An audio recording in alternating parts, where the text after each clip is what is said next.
What you're looking at behind me is my core color palette for painting wildlife with oils. As you can see, there are 12 colors here. Michael Harding's Foundation White, which is a combination of lead white and titanium white.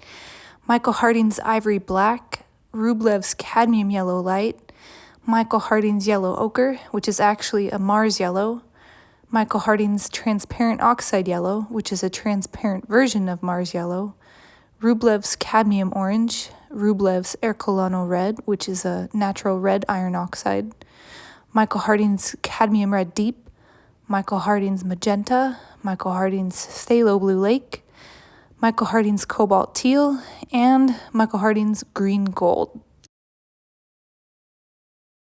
I don't think I can stay loyal to one particular brand of paint because certain paints from certain brands are more vibrant than others. For example, Rublev's Cadmium Yellow Light and Cadmium Orange are more vibrant than Michael Harding's Cadmium Yellow Lemon and Cadmium Orange.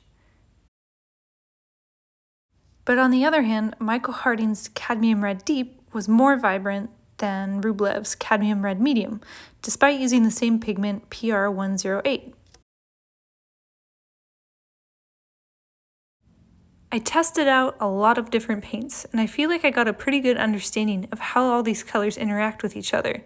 Gradually, I honed in on the 12 colors that I did because I feel like you can create any color you want from combining these colors together. By the way, all of these charts are available for free as PDFs via the link in this video's description. For example, here is a chart comparing various Venetian reds. I ended up liking Michael Harding's Venetian Red and Rublev's Ercolano Red because they both produced warm, neutral browns when mixed with phthalo blue. I also tested this color palette out in my most recent painting, which is unfinished. But you can see in the background there's various greens, and then in the wings there's various browns. I created all of these hues just with the 12 colors you see here. If you'd like to try this color palette out yourself, I've also uploaded it as a PDF. I've tested every color in the spreadsheet and highlighted the ones that I personally prefer. I don't think you can go wrong with any of them though. The Winsor & Newton / Gamblin column is going to be the least expensive, while the Rublev column is going to be the most expensive. All of this goes without saying that my color palette is not the only way to go. For example, one of the most talented and hardworking artists of our generation, Mark Maggiore, recently shared his color palette, and the paints he uses most frequently include Gamblin's Titanium White, Gamblin's Radiant Green, which is a combination of phthalo green, Hansa Yellow Light, and titanium white, as well as Blick Studios Violet Gray, which is a blend of titanium white, ultramarine, dioxazine violet, quinacridone magenta, and phthalo blue. Despite Violet Gray being a student-grade paint, he said it was his secret weapon, and that it had an incredible amount of intensity. He felt no other brand was able to equal the color. The main brands he uses are Gamblin and Old Holland with a few M-gram paints, which use walnut oil as their binder.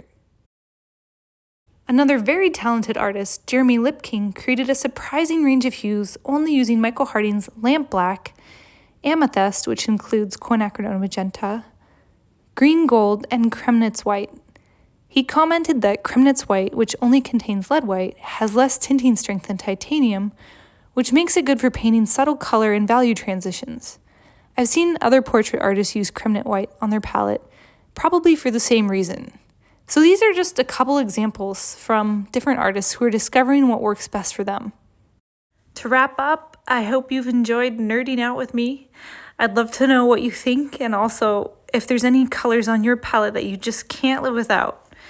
Don't forget to check out the links in the video's description. Thanks for listening, and see you next time.